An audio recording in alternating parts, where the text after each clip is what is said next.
అప్పుడు తెలుగుదేశం వాళ్ళు వెళ్ళారు కదా అవతలకి, ఏకంగా 4 ఎంపీలు వెళ్ళిపోవాలా, సుజనా చౌదరి, టీజీ వెంకటేష్ వాళ్ళని కూడా మనం వెళ్ళిపోయినట్లు లెక్కేయాలా? అంటే బీజేపీలో కదా వెళ్ళింది వాళ్ళని, వాళ్ళ అవసరం కోసం ఇక్కడ వీళ్ళని ఒప్పించుకుని లేదా వీళ్ళు పంపిస్తే వెళ్ళినట్టు. అదే అదే అట్లాగా ఆ రోజున అది అయిపోయాక ఆ తర్వాత కొంతమంది ఎమ్మెల్యేలు అటు వెళ్ళారా. బేసిక్ గా ఇవన్నీ కామన్. కాకపోతే అవతలోడు ఆహ్వానిస్తే వెళ్ళేవాళ్ళు, అప్పుడు కూడా ఆహ్వానించలేదు అతను.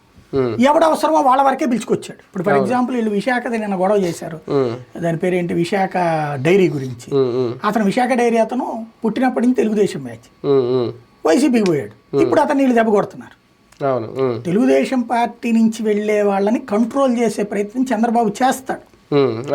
అయితే వాళ్ళ వలన ప్రయోజనం ఉంటుంది అనుకుంటే, లేదంటే లైట్ తీసుకుంటాడు. కానీ నేను అనే పాయింట్ ఏంటంటే ఇక్కడ నాయకుడు నచ్చట్లేదు ఎవరికి, జగనే నచ్చట్లేదు. అప్పుడు మాత్రం చంద్రబాబు నచ్చాడులేరా, చంద్రబాబు నచ్చలేదనే కదా చెప్పి వెళ్ళింది.